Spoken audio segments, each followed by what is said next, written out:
তুমি জানো তোমার কথা আমার খুব মনে হয়। খোকা, লক্ষ্মী শোনা, তুই ওকে চিনিস?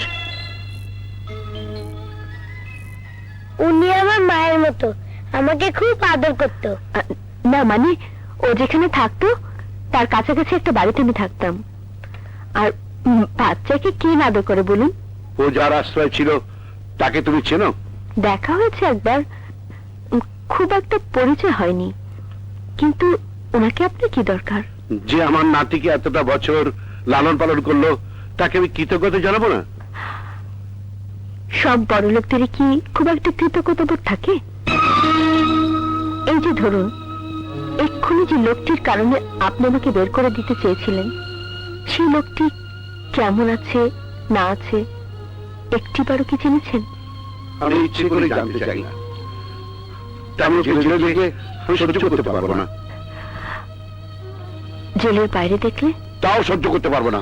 কারণ কারণ সে আমার নাতি থেকে পিতৃহারা করেছে, আর সেই শোকে দুঃখে আমার মেয়েটা মারা গেছে।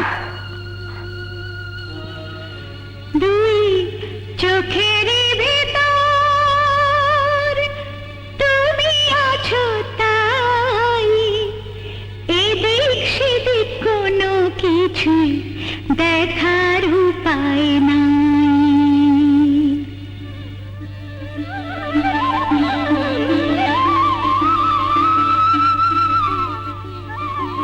তুমি তুমি এই গান জানো কি করে?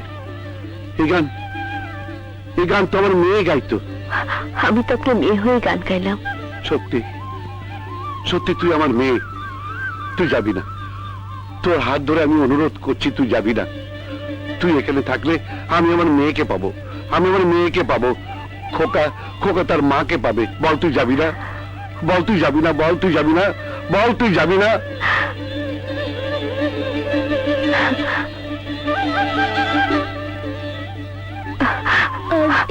মাকে ছেড়ে কি ফেলে যেতে পারে? ফটিক চাঁদ মোল্লা গভর্নেন্স দিয়ে নাতিরে পাহারা দিব। ওই তোরা শুনছস? মাইয়া লোক দিয়ে নাতিরে পাহারা দিব। মদ্য সেবন, নারী ধর্ষণ, এই দুইটার উপর আমার স্পেশাল ডিপ্লোমা আছে।